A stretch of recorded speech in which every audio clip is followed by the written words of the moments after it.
পুঠি মাছ, এয়া ঢেকীয়া, এয়া খানা কাৰ প্ৰিয় বন্ধুসকল কমেণ্ট কৰি জনাবচোন দেই। আমি বহুত ভাল পাওঁ ঢেকীয়া, গোল নেমু, পুঠি মাছৰ তৰকাৰী। ঔটেঙাটো নাই যে, লগত ঔটেঙা হোৱা হ'লে আৰু ভাল লাগিলেহেঁতেন, কিন্তু ঔটেঙা নাই কাৰণে ইয়াত গোল নেমু দিবলৈ লৈছোঁ দেই। এয়া পুঠি মাছ ভাল লাগিছেনে? খানাটো ভাল হ'ব যেন লাগিছেনে বাৰু? চাওক সতেজ ঢেকীয়া বাৰীৰে, চাওক পুঠি বাৰী পুঠি।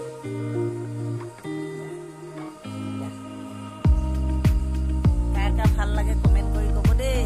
ঢেকীয়া আঞ্জা খাই আমি বহুত ভাল পাওঁ।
One eternity later. বন্ধুসকল ৰ'বচোন ৰ'ব, মাছৰ তৰকাৰী ভাত খাই ক'ত গ'লো, লগতে এয়া চাই লওকচোন আৰু অলপ মনোৰঞ্জন কৰি লওক। এয়া আমি গৈ আছোঁ ক'ত জানেনে বাৰু? এয়া চাওক, ট্ৰেইনত উঠি আমি ডিব্ৰুগড়লৈ বুলি গৈ আছোঁ।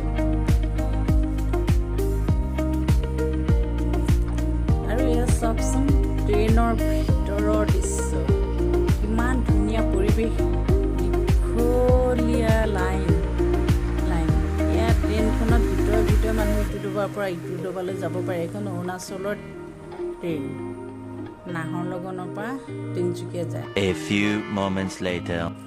এইয়া চাওক, আমি আহি পাই গ'লোঁ ডিব্ৰুগড় ষ্টেচন। ডিব্ৰুগড় ষ্টেচনৰ পৰিৱেশে চাওকচোন, ইমান মানুহৰ ভিৰ। সদায় এনেদৰে ভিৰ থাকে এইখন ট্ৰেইনত, পুৰা ভিৰ। ঠিক আছে, আপোনালোকে উপভোগ কৰকচোন। এয়া ইমান ধুনীয়া ট্ৰেইন ষ্টেচনৰ ইটো পাৰৰ পৰা সিটো পাৰলৈ। ভাল লাগে যদি লাইক এটা কৰি দিব দেই। ধন্যবাদ।